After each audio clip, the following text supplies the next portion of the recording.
You also had between recordings, you had a funny observation about something here behind me. So on their bookshelf, they have a Star Wars crochet kit. Very cute. 12 projects from a galaxy far, far away. Very cute little crochet. It is a little funny that they have Leia and Luke holding hands, which I thought was funny. But anyways, I keep seeing it out of my peripherals. And I know it reads Star Wars crochet, but in my brain, I see it as Star Wars crotchet.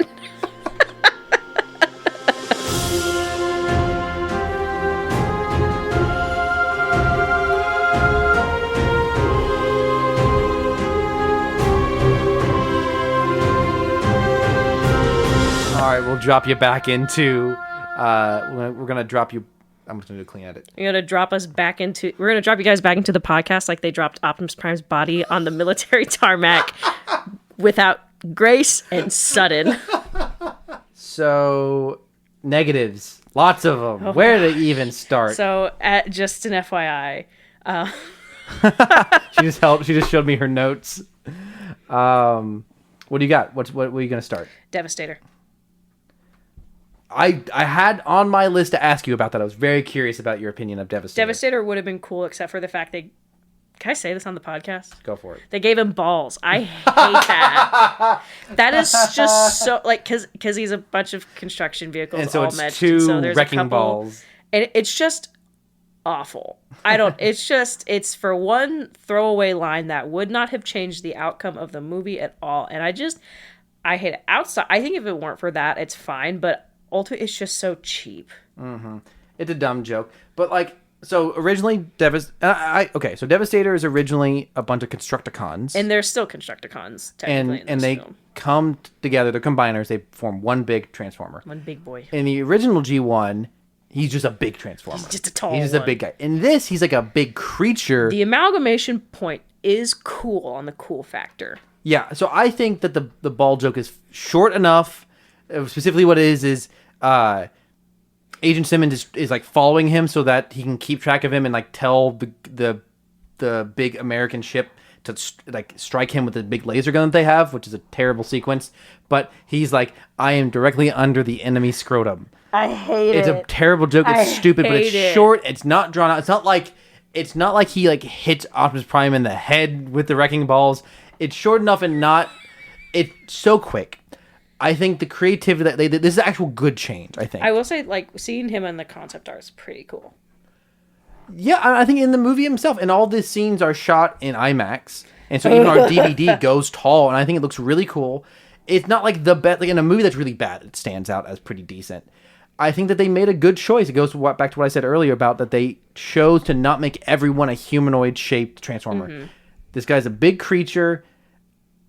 Ultimately not that relevant to the movie. I think what he's doing is he's like trying to suck up all of the... He's trying to reveal the sun killer machine at the center of the pyramid. I feel like anyone could have done that. You didn't need this big... They got hands. But also, like, I appreciated that, like, most of the Decepticons are gray and black military vehicles, but the Constructicons were all colorfully painted construction vehicles. Probably so you could tell which one was which. In the amalgamation? Oh, yeah. But except for, isn't Devastator just all lime green and purple? Yeah. So, like, I think they made a good choice. Colors in G1. I think they made a really great choice here. And, like, this is a, like, if you were a kid and watching this movie, that's the toy I'd want. Yeah. Because, like, you get construction vehicles, which little boys often like, or any kids who like to play with toys. It's typically little boys like. I mean, for myself as a little boy. My brother had all like the construction Legos, so yeah, and he turns into you combine him and he turns into like a big monster that's way more interesting than just a tall Transformer. So, but I can understand why a scrotum joke would ruin the whole experience for you. It would have been cool if like, and the Decepticon, the Constructicons showed up and they were all in their individual transform. Oh yeah, that'd be cool. And they were fighting them, about to defeat them. Like, yeah, we're pushing them back. They're retreating, and then they combine into a big guy. That would have been cool. But nonetheless, I think what they did was ultimately positive. I'm surprised, even as I talk now, how I think if this wasn't a better movie, it would not have been that good because it's a bad movie. We are scraping the bottom of the barrel, guys. Because you can tell what's happening with him. There's so many fights in this movie that are in the dark, or the characters look the same. Like, I will talk about Optimus Prime's death, I want to like that scene a lot, and I think I do for the most part, but all the Decepticons are the same color. They look the same. I can't tell what's happening. I don't know who is actually attacking Optimus. I don't know who he's attacking, because they all too samey. So this sequence stands out because it's in the desert. Mm-hmm. You got the nice blue sky.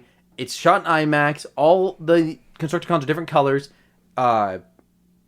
Devastator himself is huge and looks different from his environment and looks different from the Autobots. So you can tell what is actually going on. What else you got on your positive? The twins. Positive? No, this. We're negative. Sorry, I got so hyped for talking something good. Yes, the twins, 100%. Mud flapping skids. Describe them for our audience who has not seen the movie.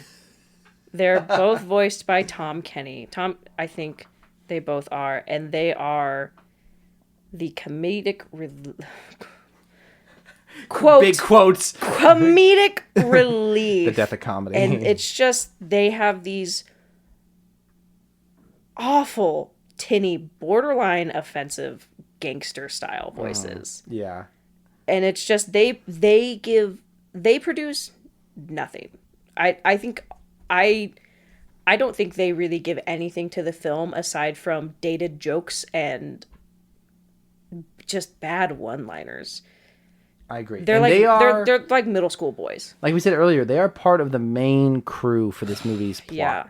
They basically just follow Bumblebee around and provide transportation for the other side humans when needed. When the main plot takes Sam, Michaela, and Bumblebee away. Yeah. This, man. The character, the squad keeps fragmenting, and it keeps getting more and more annoying every time it happens. Are they in Dark of the Moon? I think very briefly. I think they die. Briefly. That would be great. I'm pretty sure they die. I think Sentinel Prime kills them. That makes sense. Or they definitely die after the third movie. Yeah.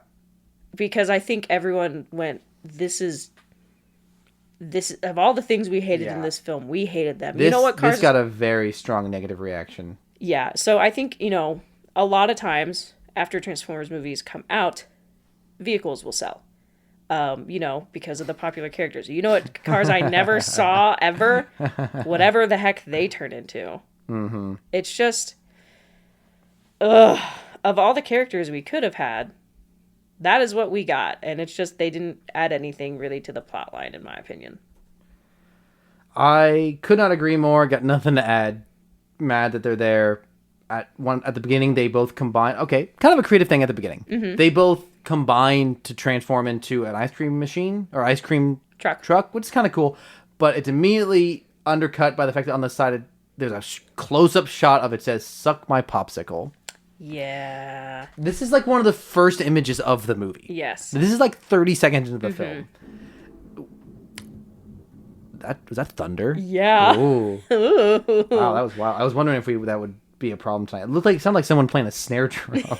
Could have been me. And that kind of highlights this movie's weird relationship with sex, which I think we don't need to go into, but I'm going to do it anyways. It's a big problem because I think as I went into the first one, I was pleasantly surprised by how not offensive the first one is, as much as you might expect when you think of a Michael Bay Transformers film. This is the movie that I think generated a lot of the bad stereotypes of the Michael Bay Transformers films, and one of them being terrible sex jokes. I'm not going to go into it. There's no reason to describe them in detail. This is just the Suck My Popsicle is the first in a long list of horrendous sex jokes, but this will transfer nicely into... no, we'll talk about that in confusion, because while it's bad, it's more confusing than bad. And what does that transfer into also?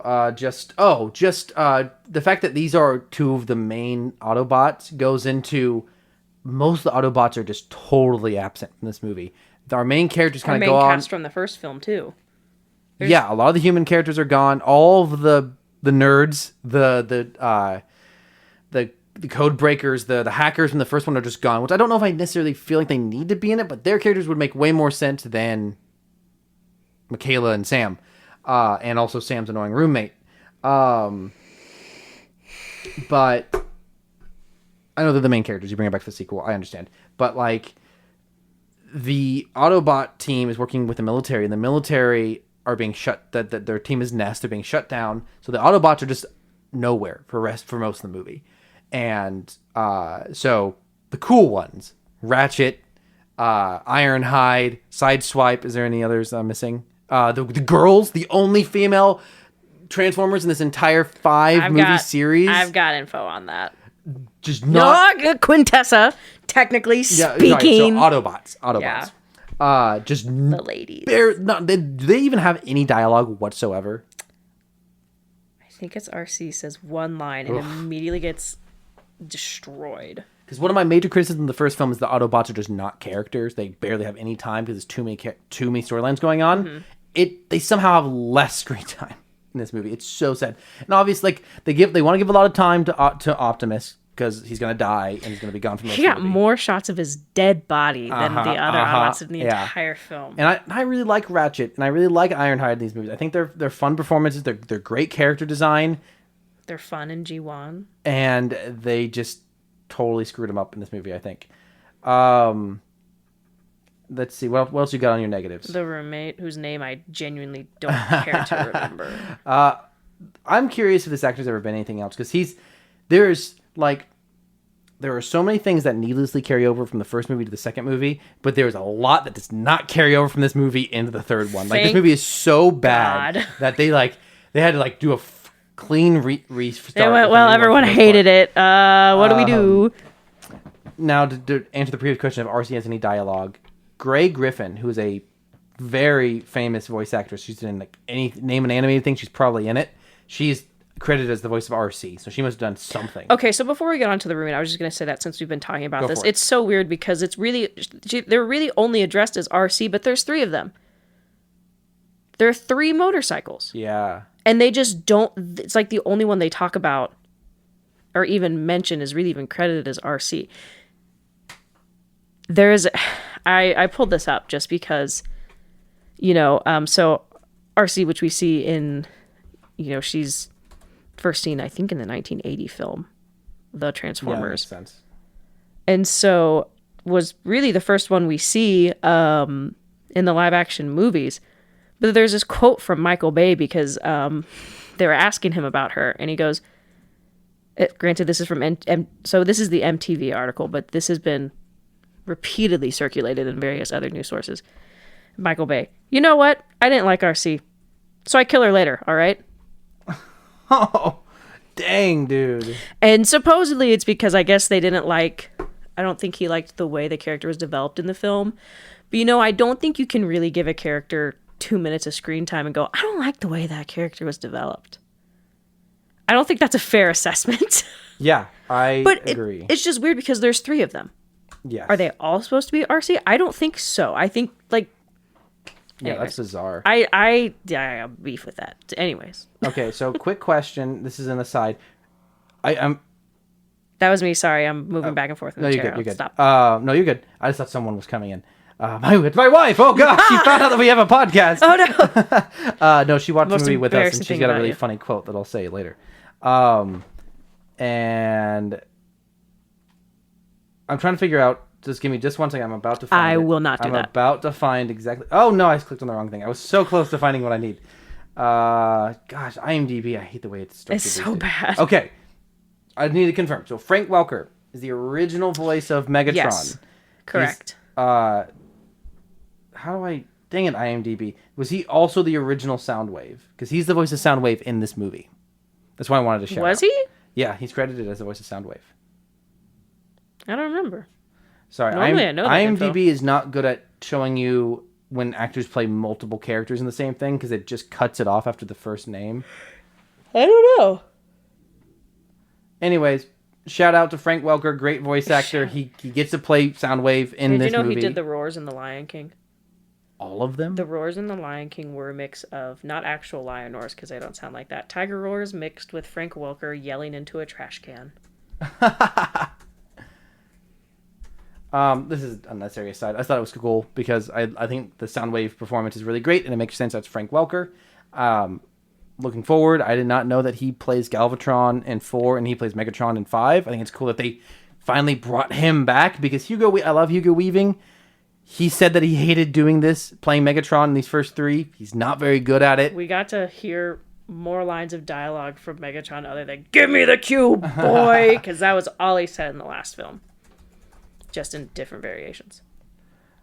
Yeah, this says Soundwave, so he's the original Soundwave, and he does it in this one. I think he's nice. It's awesome. probably why they had to modulate his voice so much in the first one. That makes sense. They didn't sound too much like Megatron. Would it be the first time they've mixed up characters in that show? So I already complained about the Egypt part taking too long.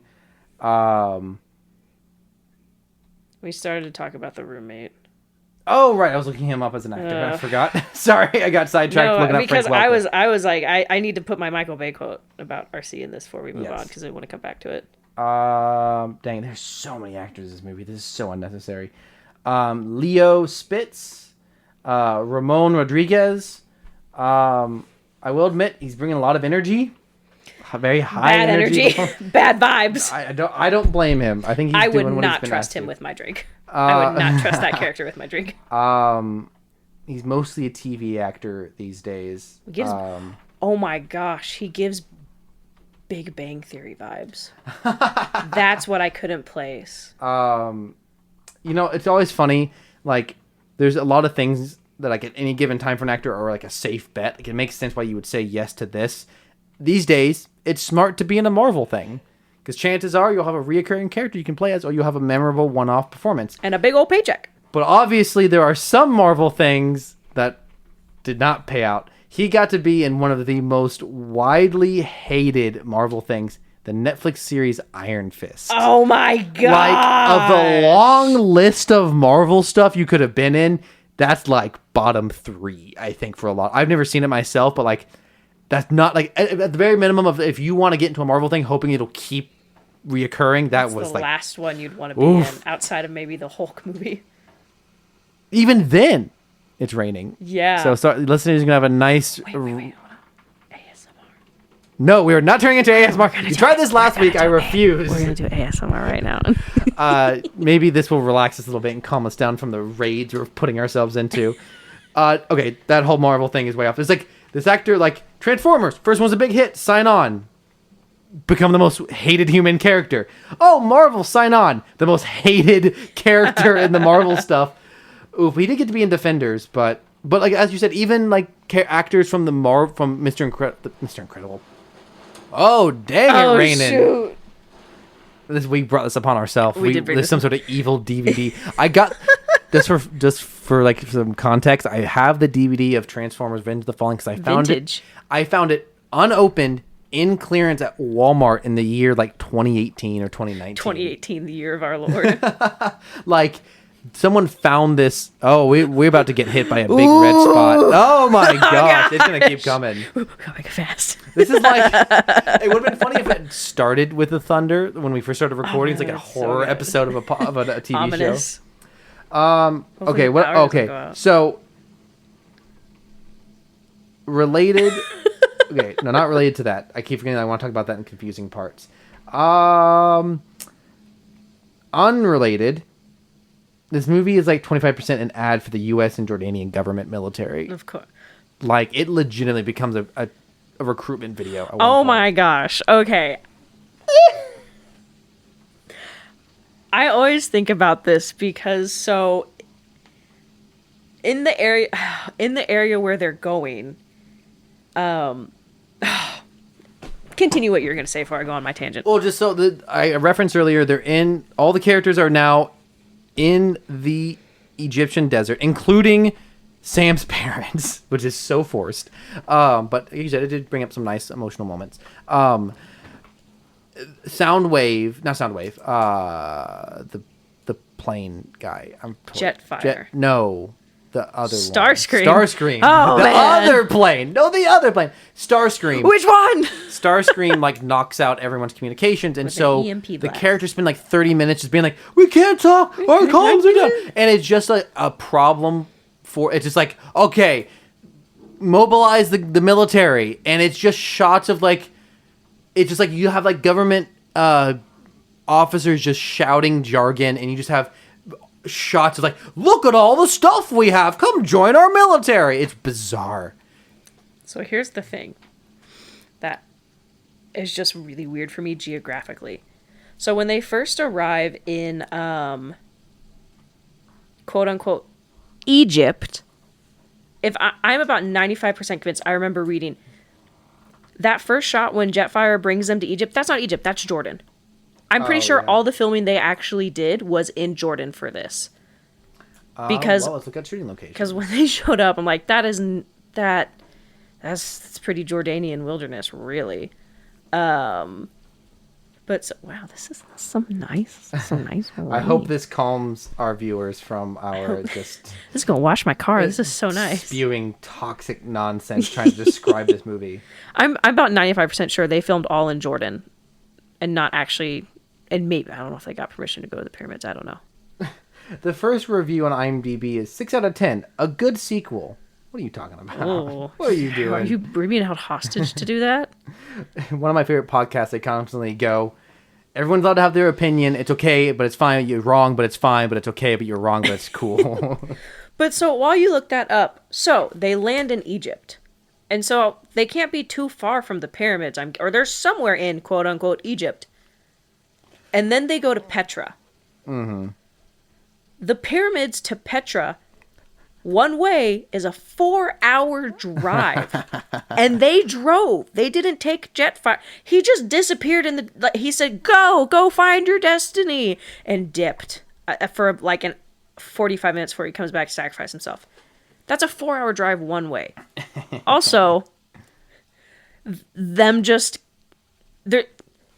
So if you look at a map of where Egypt and Jordan is, there's kind of another country in between them that you have to go around, Israel.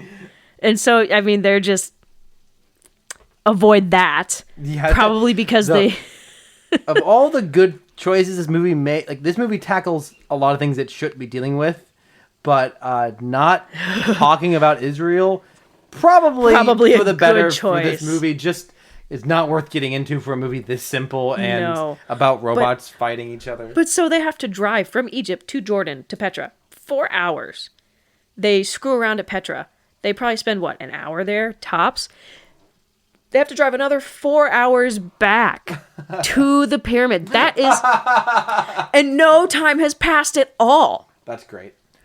IMDb does say they shot in... Egypt and Jordan. Okay, so, I'm fairly certain when they first show up in Egypt, it's Jordan though, because when you compare that to when they're actually at Petra or whatever, that looks like Petra Mountains. Anyways, that is just, I just geographically it makes no sense. Totally understand. Yeah. Anyways, to talk a little bit more about the characters, I think they really. Totally undercut a lot of the character development for both Sam and Michaela. Mm-hmm. For Michaela, she mostly spends like a third of her time just being led around by men. She gets led around by Sam by the hand, which is okay. They're boyfriend, girlfriend. It's whatever. They're running from their death. She gets led by Lennox during the final action scene, whereas in the first movie, during the final action scene, she is pulling a Bumblebee around so he can still be in the fight because his legs have been blown off. Mm-hmm. So she is a participant in the action and is using her preset setup skill of being a driver. She knows cars, it's a truck that pulls a tow truck. Yeah. Sorry, I couldn't think of that. A truck that tows. And then she also gets led by the hand by Leo. The terrible comic relief character. He is more active in that action scene than she is. Mm-hmm. I hate it. She should have just broken up with him. She should have stayed broken up. She spends another 25% of her time, or another third of her time, being a jealous girlfriend, which is just not interesting. And it doesn't really go anywhere. They're just back in love again at the end. Like there's no real payoff. Additionally, for Sam's big moment in the first movie is that he makes the choice to not kill Optimus, but to kill Megatron with the cube. It's risky. It could not work. It could get him killed, and it's like a great hero moment. I think that's a really phenomenal moment of the climax of the first one. His big act in this one is to stab the matrix of leadership into Megatron's chest and bring him back to life. Optimus, thank you. it's literally the opposite, which is kind of an interesting parallel. He does die, and he gets to go to robot heaven for 30 seconds. And like we've been watching you. His big destiny. The movie's like hammering that this is like his destiny is to just bring Optimus back to life. Like it'd be one thing if like the Decepticons had the body and he had like rush into the battle, but the body's just sitting there next to him. He's just. There's so much like footage of just dead Optimus, and I don't know. It's just kind of funny every time I see it. So I think it's kind of clever that you give him, okay, he killed Megatron by putting the thing into his chest, and in this one he's going to save Optimus by putting the thing into his chest. But he's not actually doing anything. He's yelling. Okay, he's anything useful or interesting or plot driven. So I just hate what they did to the main characters. Like I don't want to sit here and act like the first one's a masterpiece or is that amazing, but like there's some basic writing and there's some basic functional Hollywood blockbuster stuff going on in the first one, whereas this one is just lifeless. Bad. You got anything else you want to talk about? No, really the other stuff I have is like the interesting, confused stuff. Okay. My last note is... this can go in confused. Okay. There's a lot of confusion here. I just want to make sure I'm not missing anything because I know you all want to hear my incredibly detailed, amazing thoughts. Talked about the government. Talked about the communication. Autobots are not in the movie. Let's go in confusion. I think we came out. At least I came out surprised after watching the last one of how important Frenzy was and how much I loved Frenzy as a villain in the first one. They are so clearly trying to replicate that in this one. They have so many little guys who are loud and just annoying. Little guys. And if they had stuck with one, it might have worked. You have the Blade guy, you have the Doctor/Scalpel guy, but none of them stick around long enough to be important to this movie. I forgot a good part. Oh, it's a good part. Ravage. Kitty cat. Oh, yeah, Ravage is cool. I like Ravage. Put Ravage in. But the first thing that Ravage does when he shows up is vomits a bunch of really tiny microcods. I don't know why they chose that, but as a cat owner of a cat who has sensitive tummy, very accurate feline representation. Athena loves it. Okay, what do you got for confusing? Oh gosh, I don't know. The whole bit with Alice is so uncomfortably weird. Yeah, so you want to explain who that is? Unfortunately, I can. Not want to. So, will you please do it? Yeah. Alice is the name of a early movie antagonist who... It's a little bit... Basically, Alice is playing as the stereotypical hot girl at Sam's college, and she tries to sleep with him, but she's actually a Decepticon in disguise, and so I'm guessing it's to actually try to kill him, but I don't know. It's a little ambiguous. Like, she definitely tried to kill him, but the motives are a little funky. Yes, I totally agree. It's very unclear. So this character first shows up. So Sam goes to Hollywood. Sorry, I don't know why I said that. He goes to college and goes to a party and gets hit on by this woman. Well, they see her actually at the dorm first, and his Leo is like, don't talk to her. Yeah, she's it's mine, like very into her. Yeah, gross. And so they go to the party, and Alice is all over Sam.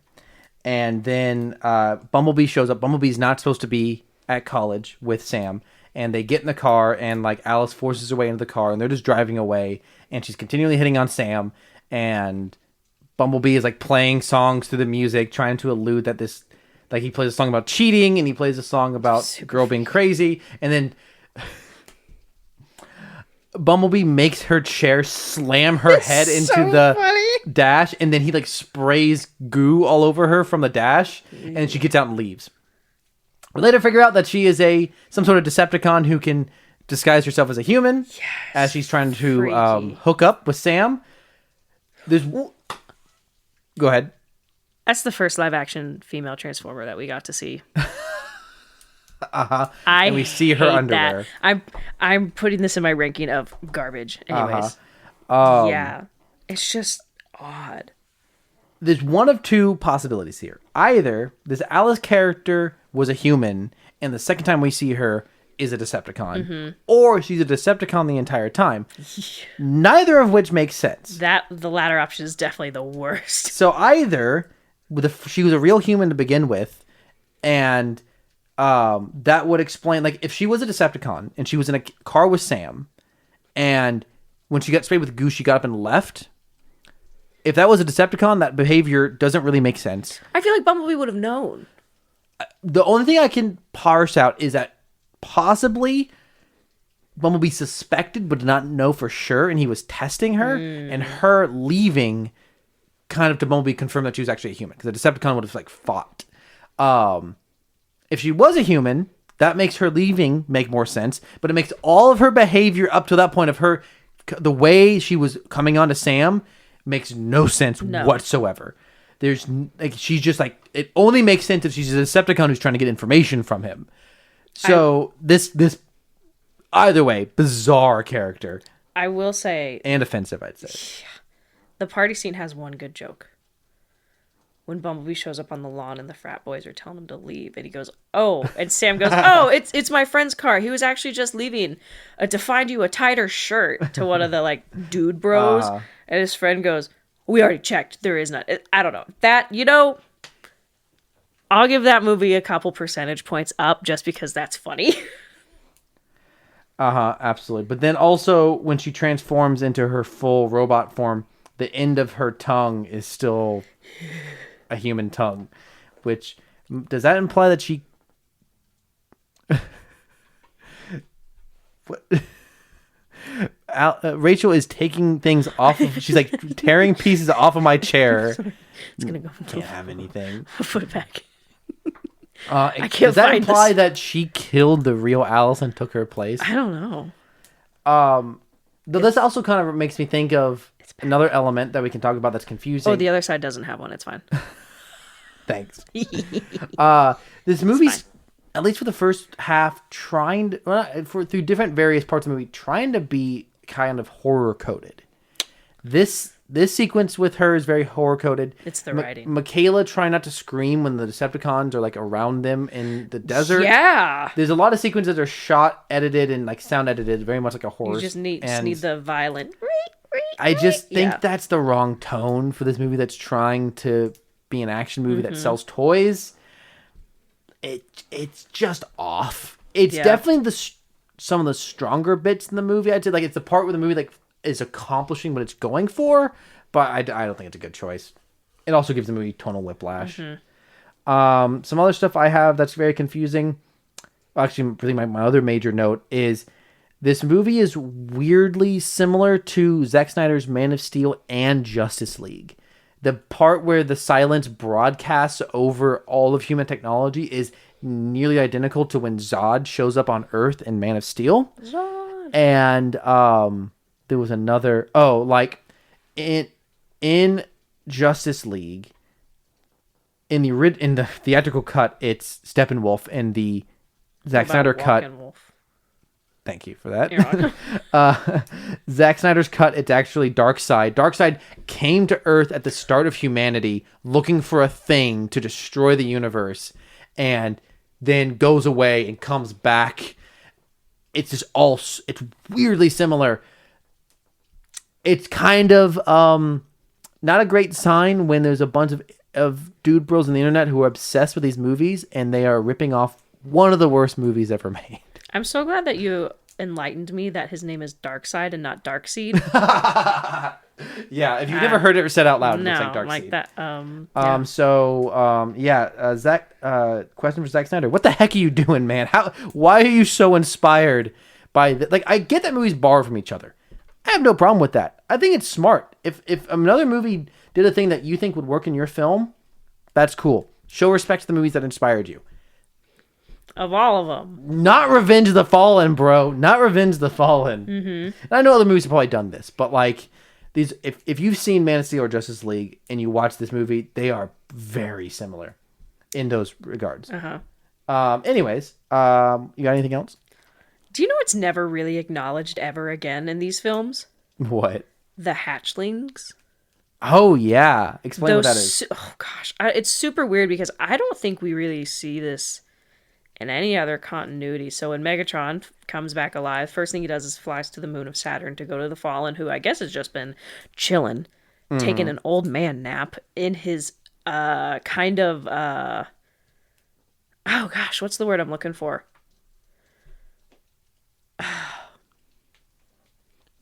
like almost pilot kind of chair from Alien. Okay. Alien, like I see what that's you're it. saying. Kind of seems Yeah. and Starscream's there for some reason, and I guess they're creating an army of future Decepticons, but they're like babies in little embryonic sacs, and it's just never touched on again. How did they get there? Who, why, how? There's another movie that does that where they're trying to like grow something and they die.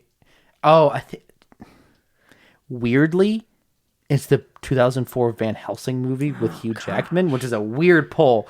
Dracula's trying to have babies, and for some reason they don't live. They never live. I think I don't know if we see some of them in Dark of the Moon at the very beginning when Megatron is hiding out in Africa, but not to the same effect. And it's just so odd because it just raises a lot of questions of why, what, and how, and why, and then and they're what? and then they're just never really acknowledged ever again. So I guess they just left them all up to die up there. Which rip those hundreds or thousands of baby Transformers, I guess. I don't know. It's just it's an odd thing. It's just never touched on again. They don't even acknowledge it at the end of the film. They'll get on the aircraft carrier and go home happy. Doesn't matter anymore. They don't go back there. Mm-hmm. You would think Starscream and Megatron almost maybe leave and go back, but no, they just dip. Unless they go in between movies and just burn it. But I don't know. It's just weird. Yeah, and when we pick up with Megatron in the next one, is he just hang out in the desert? Yeah, he's just hanging out in the desert. Mm-hmm. He's got I feel like he's got some of the hatchings, but I don't know. I remember there just being really small creatures. He's got like bugs. Like yeah, maybe that's what I was thinking. But yeah, they just never bring it up again. Where did they come from? They just never bring it up again in these films. Yeah, I think the next movie wants to act like, for the most part, this movie didn't happen. Valid. Like, Michaela's not in the next one. Unfortunately. No one, people know that Sam was involved. I think he's kind of a celebrity. Kind of. But he's got a picture with Barack Obama. It's kind of like getting his Medal of Honor. It's kind of like someone went viral, and like people kind of know who they are, but like star. not as famous as someone whose face was broadcast over every screen on Earth. Who got thoroughly doxxed. Probably needs a new social security number after that. If you, I want you to know if you're confusing, I've got some quotes that were said. I know. The Israeli Defense Force was freaking out during this because not only did you have whatever the heck was going on with multiple bogies like landing in Egypt, the Decepticons, Jordanian military coming to join the fight, the United States military pulling up in the Gulf and just shooting the heck out of whatever was on the pyramid and providing all this air support. I know they were stressed. Their Iron Dome was probably on high alert. I don't really know. I hit the end of my notes, but I did mention earlier we would talk about this. Optimus Prime dies in this movie. Oh yes. Pretty much become a tradition because he died in the original animated movie. He dies. He doesn't come back though. He doesn't come back in G1 at all. Not in the 1980 movie. Oh yeah, he doesn't come back in the movie, but he does come back in that continuity. Yes, I don't think he comes back in the continuity after that. I think all of the show is before any of that. I think the first 3 seasons of G1 are before the movie, and then the rest of the seasons of G1 are after the movie. And I think he does come back. I don't think I've seen those seasons. Oh yeah, that makes sense. Because doesn't the movie end with saying Optimus Prime will return? at least in some versions. I do not remember that. Like there's like a title Somehow at the end. Optimus Prime Yeah, returns. I'm pretty sure he comes back to life. Huh. I could be wrong about that. Listeners, write in because I don't want to look it up. Athena, look that up. I'm pretty sure I saw there's an episode of G1 called The Return of Optimus Prime. Maybe, probably. Witwicky stabs him with a knife thing. Anyway, For real? No, I'm kidding. Oh, I mean, it's possible. Cameron. It's possible. I don't know. I have mixed feelings about this scene. For one, it's edited to hell, just like every all these action scenes in these movies. And the Decepticons are just bland and like the chair is super loud. Sorry, guys. that's okay. Like there's so many movies that can very quickly give a character personality. Just like a couple lines of dialogue, or you give him some evil to do, or just like. But we don't. All the Decepticons that Optimus is fighting, they're just totally basic and It's so Megatron. Are you talking about in the forest fight? Yes. It's Megatron, Starscream, and Blackout. Blackout is the one he managed to kill. Really? There's only 3. It's only 3. See, that's my problem. Is I can't tell the difference between all these guys, and it just feels I could have sworn he fought more than just 3. Those are the ones I recognize. There's at least like 4 or 5. Let's see. I've got it up on my laptop here. There's Soundwave looking sexy. He does. All He's the great. Camerons, I love him. all the Cammies love Soundwave. Come on. Wow, this movie's so long. Gosh dang it. Rip. Also, fun drinking game. Take a shot every time Shia LaBeouf yells someone's name. Do you want to survive? Maybe don't do that. Oh my gosh, this is... Because also the problem is when like a movie's too long, clicking even just a little bit takes you like 10 minutes into the movie. So there's Megatron, obviously. The boy. Not the boy. We have to him. And... Okay. Oh, I didn't remember they hit someone with the tree. That's pretty cool, actually. That's Megatron. That one's Optimus Prime, FYI. Oh, really? Wow, I didn't realize. Man, he is just... That's why they had to 3v1 him or else he was going to die. That's Starscream.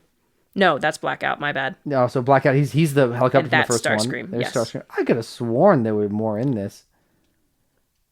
We had a pretty funny joke about Starscream as if he was an actor and he wasn't strong enough to break the trees, so they put fake trees up for him to break. Because your wife says, those trees don't look real. And I said, he's not strong enough to break the real trees. I had to put fake ones in for him. Man, is it really only 3? Yeah. Man, I really thought it was a lot more. They had to 3v1 him or he would have soloed Megatron. 1v1 me, bro. 1v1 me, bro. This is a fun scene, but Oh, it just... look, the other Autobots. I guess they're there too. Optimus! And Blackout's dead at this point. Oof. Oh no, he's not? There was someone else in the background there, but I don't know if that's a continuity error Go or... back. I'm good at continuity errors. So there's someone back here. And then...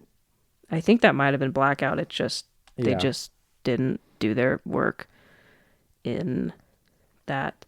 So, I mean, obviously, as we see, I don't know if you're getting to this or not, as we see throughout this whole film, just heavy Christ analogies of,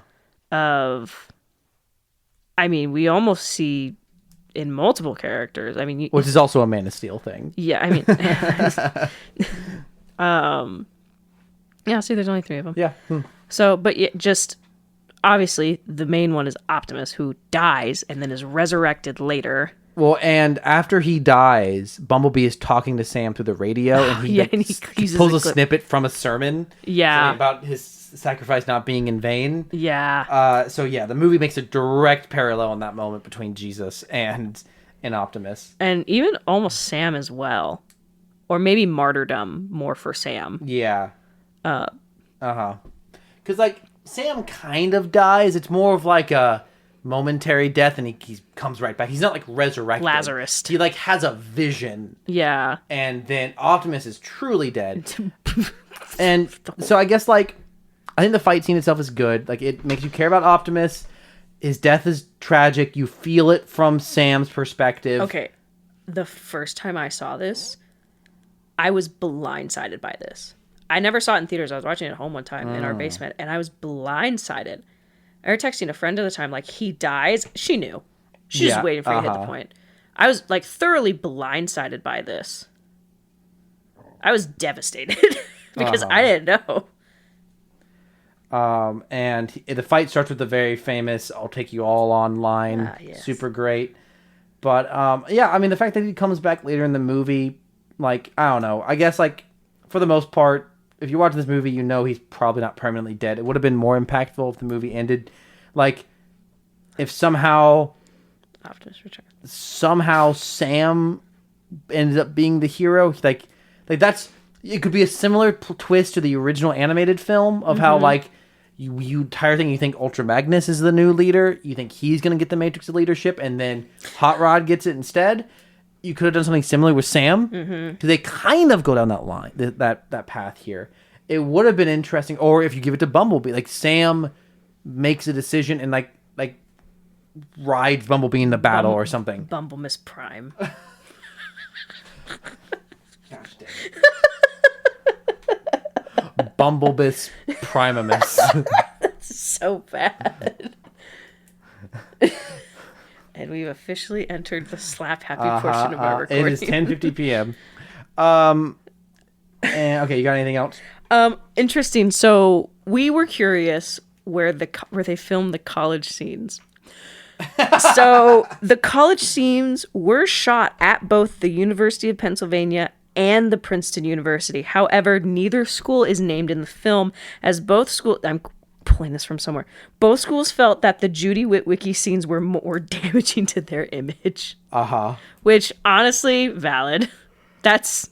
What a great slight against someone. Like, we'll take your money and let you shoot here, but do not mention what I feel like that's why when is. they had the cake and there's obviously some college logo on it, but it was like PCIU or something. So something amalgamation probably of the names if I had to guess. But yeah, don't name us. Okay, let's try to logic this out. So so they live in California, right? Do they? I don't know. Because it would make sense. Because they have a house like that in California. Man, they make good money. Let's see if I can figure this out. Because they mention that the university is on the East Coast, and I mean it's pretty obviously in Pennsylvania based off shooting locations and just. I think they might reference it directly. At the very least, the name of the university starts with a P because we see the initials. At the very least, we know it's on the East Coast. And Michaela makes a reference to East Coast winters. So they must live somewhere warm.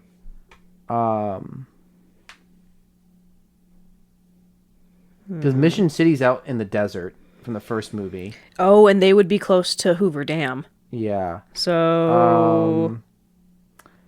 dang. Let's see. Transformers 2006. I'm trying to find it. I don't know. Maybe there was like somewhere... I mean, they weren't super far from... I'm guessing it's probably somewhere in Nevada.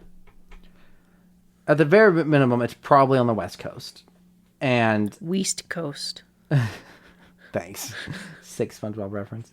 Thanks.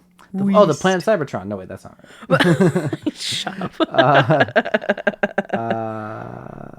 Also, someone needs to go to the Transformers movie wiki .fandom.com and update the Shia LaBeouf or the Sam Witwicky page because it says alive as of 2012. Someone should probably change that. Tranquility, California. So it was shot in California. Either Nevada or California. So anyway, I'm actually silly. That's from one of the cartoons. Nice. Let's see. Transformers Armada takes place in Kansas. That's horrible. That sucks for them. Transform into a harvesting combine. Okay, filming locations. Detroit. What? I bet Los under Angeles, those. Oh my New gosh! Mexico. I bet under those overpasses. Yeah. I'd probably do it. California, Nevada, New Mexico, New Mexico, New Mexico, Los Angeles, California. Yeah. Tinker Air Force Base in Oklahoma. That's probably for the opening. That's supposed to be in the Middle East. Massachusetts, Boston. Wow. Anyway, most of this movie's shot in California or Nevada or New Mexico. California. So I'm trying to like keep track of all the Autobots that show up at Sam's university or scene thereafter. That's in Pennsylvania. Bumblebee. So one, and what's supposed to be Do you in want the me to course list them? Well, I want to set up so how we get there. The movie starts with them at home in California or wherever that is. They then drive to the university. Oh my gosh. Which is on the opposite side of the country. Right. And if you track the movie, I think that's supposed to be in the course of the same day, from the way that the movie's presenting it. Bumblebee just drove 100. Bumblebee just shows up and followed them, and that's like the next day. Yeah. And then when they fight, then the twins show up. Unfortunately. And No, the twins are in the beginning in Shanghai. Okay. So, what happens is during the fight with the girl with Alice, they get in a car and Blackout picks Yoink. them up and takes them to the location where Megatron is at. They scan his brain, and then the Autobots crash in. So all the Autobots show up at the same time. And they were probably on the East Coast because that's where Washington, D.C. is. And okay, that checks out. I was just trying to figure out how the Autobots got to where Sam was, and that also explains why it took so long. But how they knew he was in danger. Bumblebee probably sent out a distress signal. Cool. Okay, that checks out actually. That's vaguely right. The most ridiculous thing is them driving across the country to get there, honestly, and how quickly so many they did it. Okay, sorry, that was kind of a dead end. I thought it would have been more confusing than that, but it ultimately works out well enough, at least. You got anything else under that? No. I'm excited to watch Dark of the Moon. Gotta be better than this. It is better than this. We'll see. I also haven't seen it in a while. I was very... So this is not a great quote. I said it, but I thought it was kind of funny. There's a part where Soundwave shoots the cat guy, what's his name? Ravage shoots Ravage to Earth from orbit, and it looked like he was launching a missile, and they would just previous to that cut from Sam, I just said Soundwave's just gonna airstrike Sam from space. Save everyone a bunch of problems, really. They didn't need him alive though. But also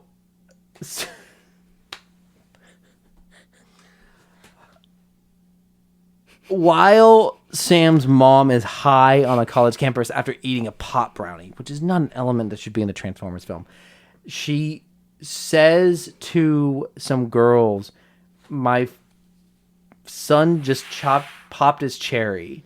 He didn't know I was in the house, but I heard the whole thing."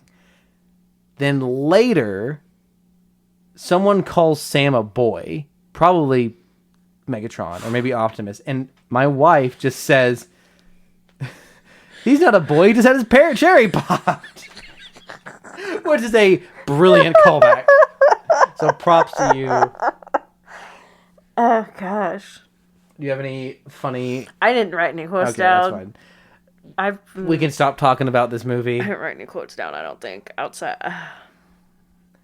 Any final summarizing thoughts? At least there's a cat in the film. Yeah, the cat acts like a cat. He just like knocks off... Accurate cat behavior. He shows up, knocks the top off something, and then vomits on it. Very accurate. Very, very accurate. Other observations, Rainn Wilson has an odd cameo in this movie as the very horrible... This movie has a couple of weird, sly references in it. So the part where they are trying to scan Sam's brain, they send this like worm thing into him. Mm-hmm. It's very reminiscent of a scene where they do something similar to Neo in The Matrix. And the joke there is that Hugo Weaving is the voice of Megatron, and he's also Agent Smith from The Matrix. Additionally, this movie, especially the Egypt part, has very Indiana Jones vibes to it. And They were that close to the Holy Grail. This movie is the opposite of holy. All the girls in the front row of the class are like obsessed with Rainn Wilson as the professor. Oh, that's also very Indiana Jones. I did make a comment where I just said, "Oh, they just watch a lot of The Office." Yes. Is there anything else worth? We've really stretched this out, but trying to get 2 episodes worth of content this week. Gurdeep Roy is in it. Oh my gosh, that's right. As one of the well, they just avoid Israel, so I'm guessing the Egyptian checkpoint to Egypt. Just within Egypt. Yeah, it's just like. Well, they're trying. Yeah, I think. This is when they're trying. This is when they're trying to get in back to the pyramids. I see. We gotta go back, Sam. I don't know. I think I've seen Back to the Future. Quick.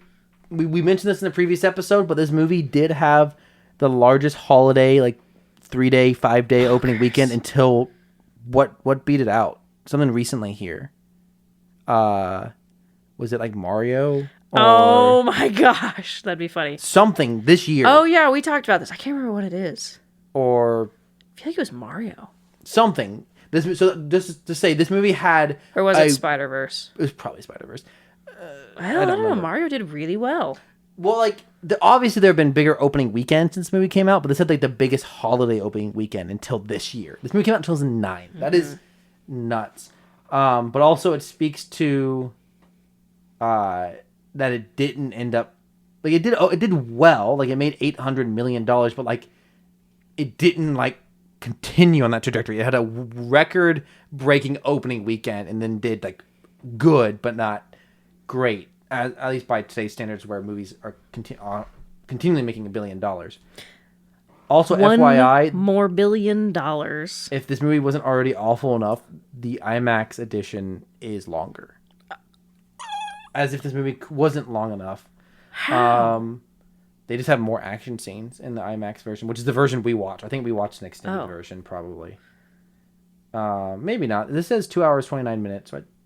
And the version we said 2:30, so I don't know. Maybe there's like only 60 seconds of additional footage, possibly. What were we looking up before? I already forgot. Oh, I will say there's kind of a funny moment when Wheelie switches sides. Oh, and yeah. We know what's coming because he's begging to switch sides. And Wheelie, I don't know. I like SpongeBob, but this movie makes me really dislike Tom Kenny. Just because of the lot he's been given in this film. Yes. And Wheelie, like, who's very, like, foot tall, humps Michaela's leg. And Cameron's wife didn't realize what he was doing at first. And so he's, like, begging, let me switch sides. She's like, oh, that's so cute. That's really sweet. And then it zooms out. And she realized. The sound of realization on her voice was very funny. Also, just to take a step back, you mentioned that Deep Roy is in this movie. Most famous for playing all the Oompa Loompas in the Charlie and the Chocolate Factory. The newer one with Johnny Depp. Very odd that he just shows up in this movie for one scene role. Very, very odd. Any other weird cameos like that in this movie? There's kind of going back to talking about this movie in contrast to the last one. There's no standout performance. There's no, you have John Turturro, but he's in a lot of the movie, but I don't think he ever really breaks through like he does in the first one. He doesn't have that great turnaround scene. You don't have a John Voight who kind of adds some legitimacy to the movie. Mm-hmm. We never see Maggie. Yeah. Who decoded. Josh Jamal and Tyrese Gibson don't, like I said, they spend most of the movie standing around doing nothing. I think the movie really thinks you're going to just fall in love with Leo, the roommate, but he ends up being one of the worst parts of the movie. I'm not, there's really isn't like someone who shows up and like just gives a good performance.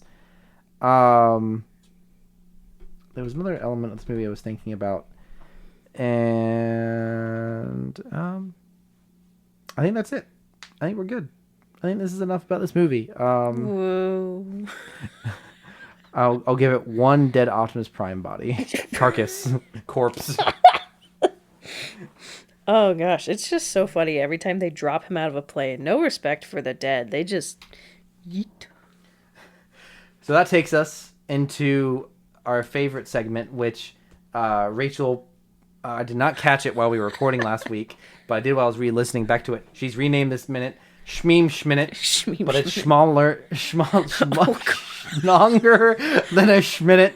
Shmeem Parshmek. Oh, Shmeem gosh. Astro Schmeckent. She just said Shmeem Schminute last week, but I loved it, so I was going to run with it. Shmeem Schminute.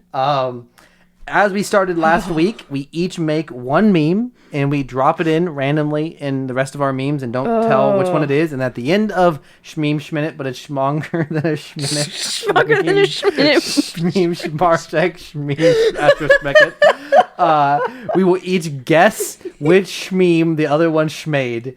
And Spain. we will each I'm in Spain. I'm in Spain without the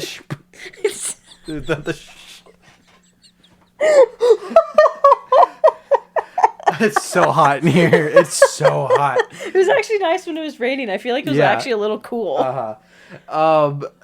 We are each 1 for 1. We're going to keep a running score. I'm going to make a thread on our Twitter of all the memes we make. We are each 1 for 1, and we'll see if we keep that going. Okay. Rachel, you kick us off. What's your shmeme? I actually returned to the TikToks and the videos.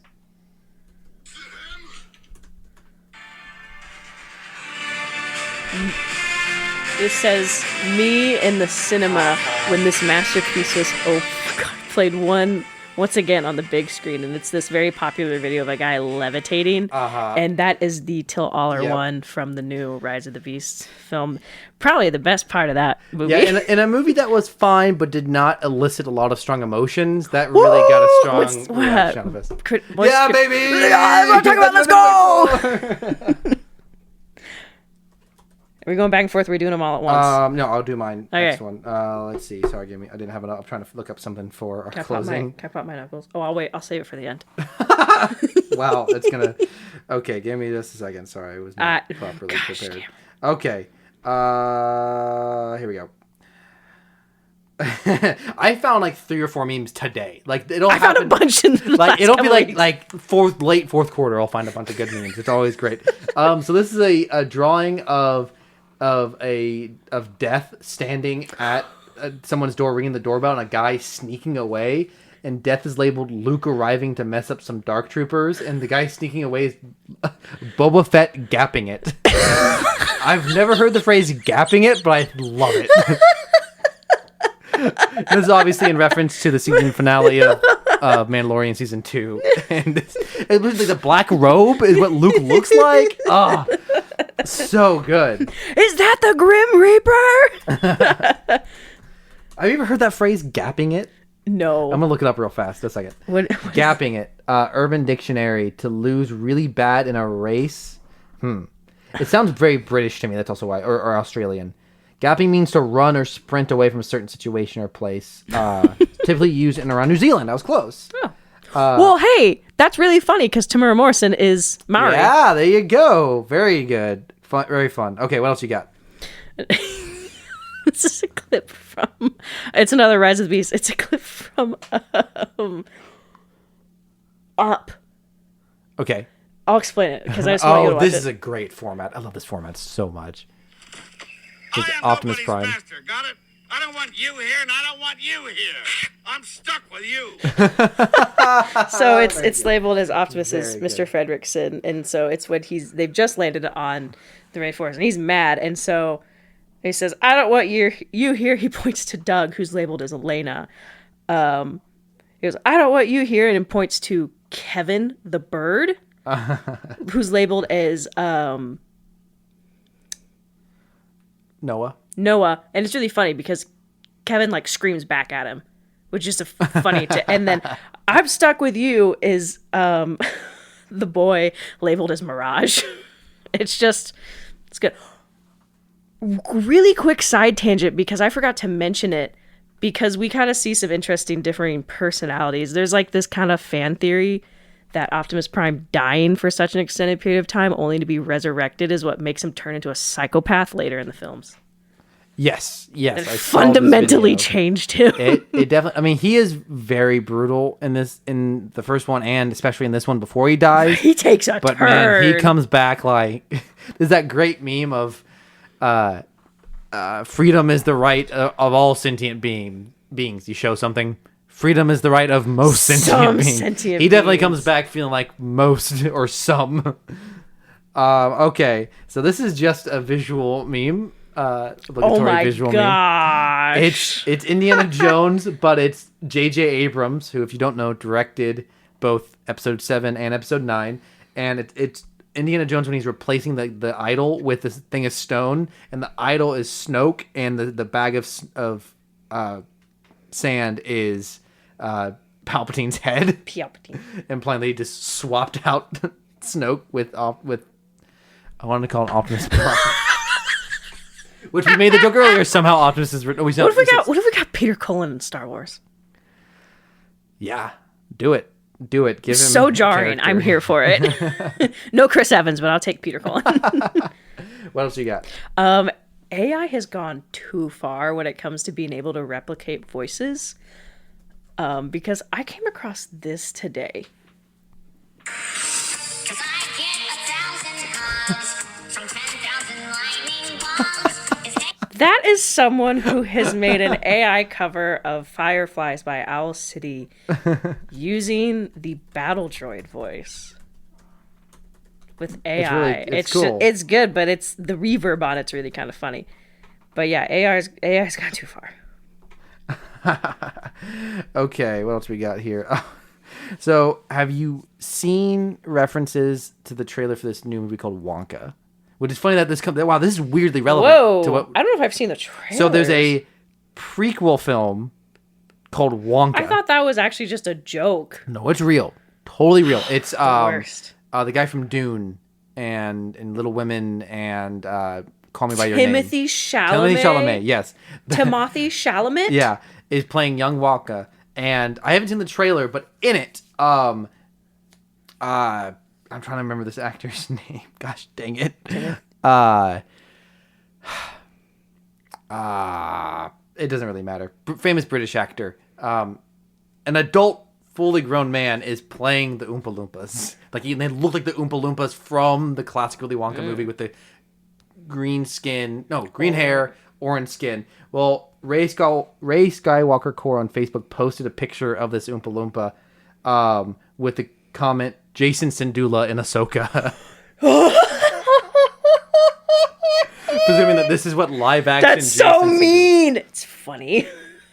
Which, as we've joked before, Jason Syndulla, the love child between a green-skinned Twi'lek and a human being in Rebels at the end, has a human-looking child with green hair and green eyebrows and green Fluorescent eyes. green. I hope the fandom retcons that Sabine dyed his hair. So this Oompa Loompa, presumably being live-action Jason, is hysterical.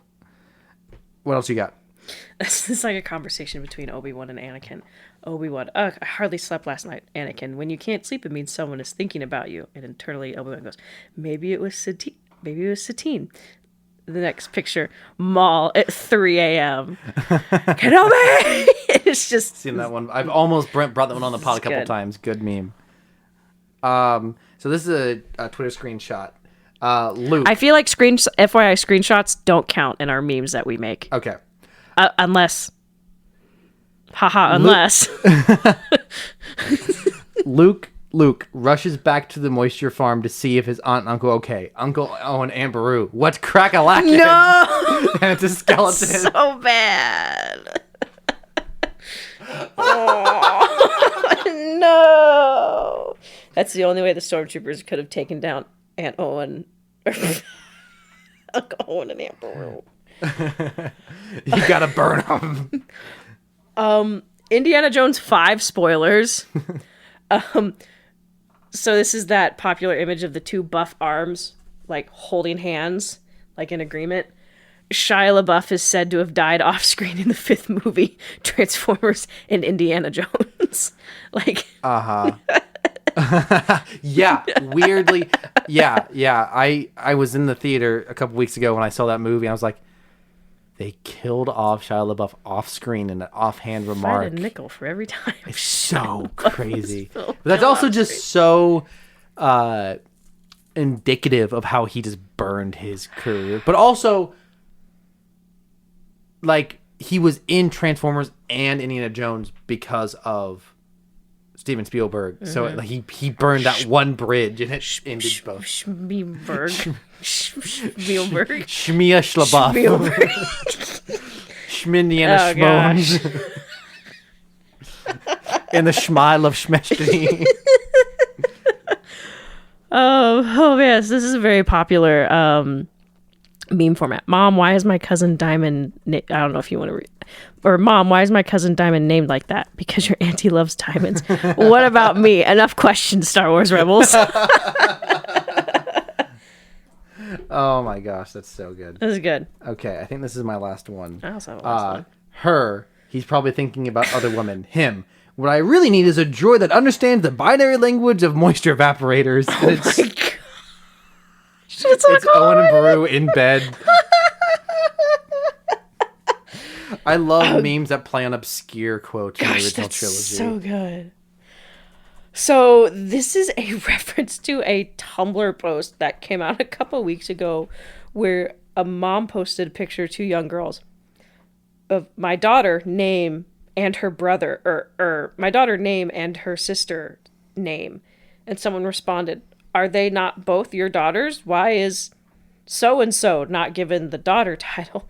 And the response is, "I don't like her." So someone has made like Tumblr accounts for the Transformers. And O.Prime, my son B and his brother Mirage.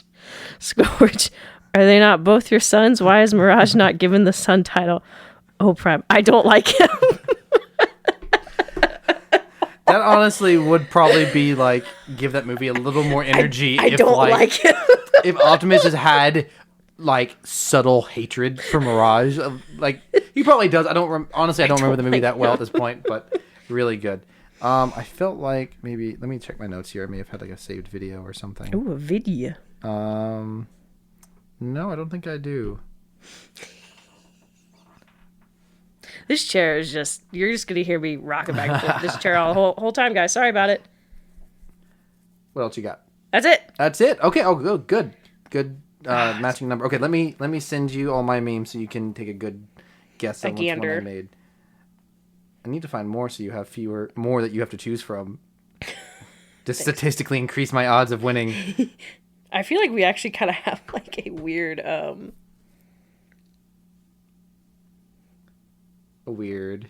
similar amount. Yeah, we oftentimes have very similar amount of memes. Or sometimes one of us has none.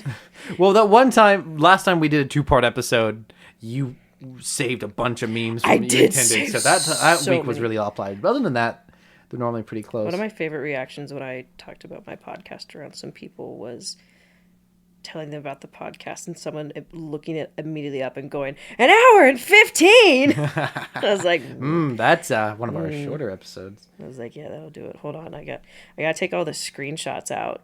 I gotta take out the picture of Scat Cat from Aristocats. Okay. I forgot you sent them to me. I have my phone on Do Not Disturb. Okay. Did you send them to me? I did. Okay. I just want to make sure. Okay, so I know that it's not the maybe Satine is thinking about me. Kenobi! I've seen that one. Shia LaBeouf said to have died in off-screen the 5th movie. It could be that one, but I think I remember you showing that to me, or I've seen it. I can't imagine you went through and made an account for Optimus Prime and Scourge in Tumblr format. Oh, that stuff's so easy to edit. That's not a meme. I'm going the wrong direction, I think. Wait, hold on. This is in... I only had 4. Oh, you only had 4. Yeah. Okay, so 1, the rest 2, are TikToks. 3, 4. Okay. So it's one of these 4. Yeah. Okay. And then there's just photos of me trying to paint my wall in my previous apartment, getting your. Well, actually, you painted it. I was trying to show you how it dried. Pictures of Athena. Huh. Well, one about loving rebels sounds very Rachel-y. Are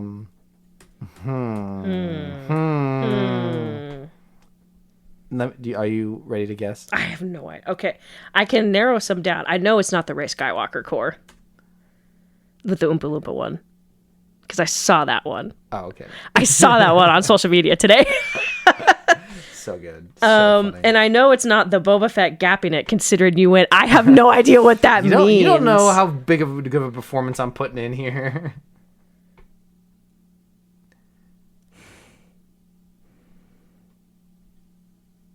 I don't know if it's the Aunt Beru and Uncle Owen one because it was the way you reacted to it. Because you're like, gosh, I love when things are super niche like this, which is true. But I don't know, this is a little low res. It's not very clear. I'm really stuck between the What's Crack-a-Lackin' and the J.J. Abrams switching out Snoke and Palpatine. Oh, gosh. I love this. This is so great. The drama. I'm gonna disappoint your wife if I get it wrong. She wanted you to lose. She really wanted me to lose, and she wanted Rachel to win. Gosh. I'm gonna guess, and this will maybe motivate you or take the pressure off. I'm guessing it's the Star Wars Rebels one. Yeah. Mom, my cousin Diamond isn't named like that. What?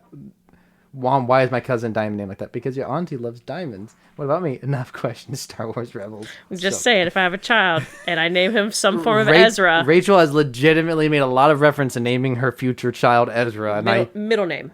Oh, okay. Middle name. I'll call him that. I've got a family member who named their kid middle name Kal-El because it is both a biblical name but also Superman's birth name. There's like if you take out the hyphen, there's a Jewish name, but it's because he's a big Superman fan. And also, we have a friend who I think has a niece or nephew whose middle name is Ben after Obi-Wan. Oh yeah, we do. Wait, well, it's not our niece and nephew, but we have a friend. Oh yes. Yeah. Yeah, you and I do not have a shared niece and nephew. Is it this one? Yes. Oh my gosh. Good job. Okay. Because when I say screenshots don't count, yeah, I mean as in if you if you swipe someone's screenshot, you didn't make that meme. But it's specifically cropped. It's a crack-a-lackin', and it's actually pretty good res. Well, what I did is so that was a screenshot of a tweet, and I just blued out the original text and added my own. Yes. It's crack-a-lackin'. Man, I was flipping through old memes looking for like formats to use, and I found that, and I was like, oh my gosh. Perfect. Well, we're both 2 for 2. Good job, Rachel. Let's go! We gotta really step up our game. Yeah, we need to go outside our typical voice. Hey, we have 2 weeks to figure out really good memes. Yeah, we got 2 weeks. We got 2 weeks to do that. Because we'll do a part 2 next week. No live studio audience next week. Well, I guess if someone's listening to this right now, this is already the second part. So next week we will resume, probably with Dark of the Moon, or whatever else. We'll talk about it. Who knows what it'll be. Whatever Wednesday comes after the next one. Yeah. At this time that you are listening. Yeah. So when you are listening to this is going to be. Let me bring up my calendar. The 19th. No. So next. Oh yeah, you're right. You're right. So then we'll be recording the next episode after this will be the July 26th. We should probably watch Dark of the Moon on a separate night. That's a really good idea. Yeah. Okay. So we'll tentatively plan to do Transformers Dark of the Moon unless we come up with a better idea. Save it. She's getting ready to crack her knuckles. She's really ready to go.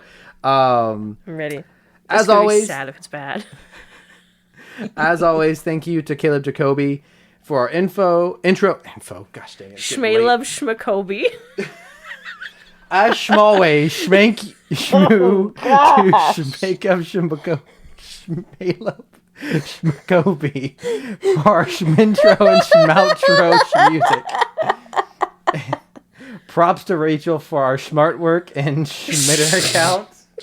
Is that Schmitter the new website that Facebook It's made? Threads. That oh, I thought it was Schmitter. Schmrops to Schmamrin for our Schmashbook and Schmedidine. No, that's Athena. Who's not here tonight, so I don't know how she's going to take notes. Schmathena. Sorry, Athena, that you're going to have to just get a raw file and just edit it as you will. You'll figure it out. She's probably asleep right now. Oh, good. Lucky her. Wow. I'm just checking. We've only had one review on Apple Podcasts since we started, but I'm still checking. We might get a second one soon. That would be great. Okay, so as with the first Transformers, I referenced the sign-off from the movie itself. Oh, gosh. So I'm going to do the same thing again, because there's another great sign-off from Optimus Prime. Our listeners, united by a history long forgotten, and a future we shall face together.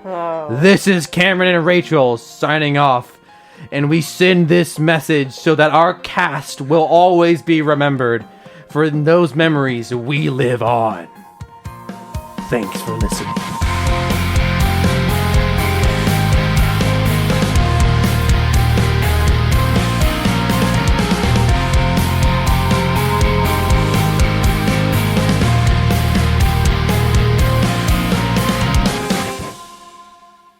Nice.